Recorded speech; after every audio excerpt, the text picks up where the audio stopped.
कोल्हापूर जिल्ह्यात गेल्या आठवडाभरापासून मुसळधार पावसाने हजेरी लावली आहे। जिल्ह्याच्या पश्चिम डोंगर माथ्यावर मुसळधार पाऊस कोसळतोय, त्यामुळे सर्वच नद्या नाले ओसरून वाहू लागलेत। दरम्यान जिल्ह्यातील आजरा तालुक्यातील घाटकरवाडी, गवसे, राधानगरी तालुक्यातील झापाचीवाडी, खामकरवाडी हे धरण प्रकल्प भरलेत, तर भुदरगड तालुक्यातील वासनोली, शाहूवाडी तालुक्यातील भंडारवाडी, बुरंबाळ, इजोली, बरकी, वाकोली, येळवण, झुगाई, आयरेवाडी, गावडी हे लघु पाटबंधारे प्रकल्प पूर्ण क्षमतेने भरलेत, अशी माहिती पाटबंधारे विभागाने दिली आहे। राधानगरी धरण क्षेत्रात मुसळधार पाऊस कोसळत असल्याने सध्या 45% धरण भरले, तर भोगावती नदीमध्ये 1300 क्युसेक पाण्याचा विसर्ग सुरू आहे।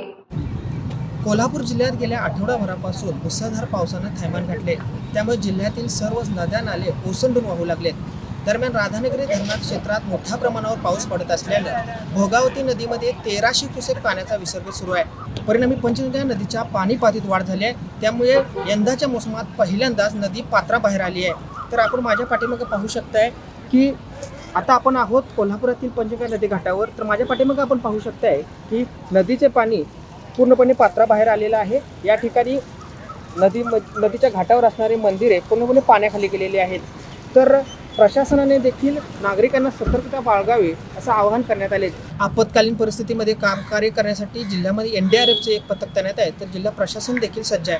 मात्र नागरिकांनी हुल्लडबाजी करू नये, सतर्कता बाळगावी असं आवाहन प्रशासनाकडून करण्यात येते। दरम्यान नदीकाठच्या गावांनी सतर्कता बाळगावी असं आवाहन जिल्हा प्रशासनाकडून करण्यात आलंय।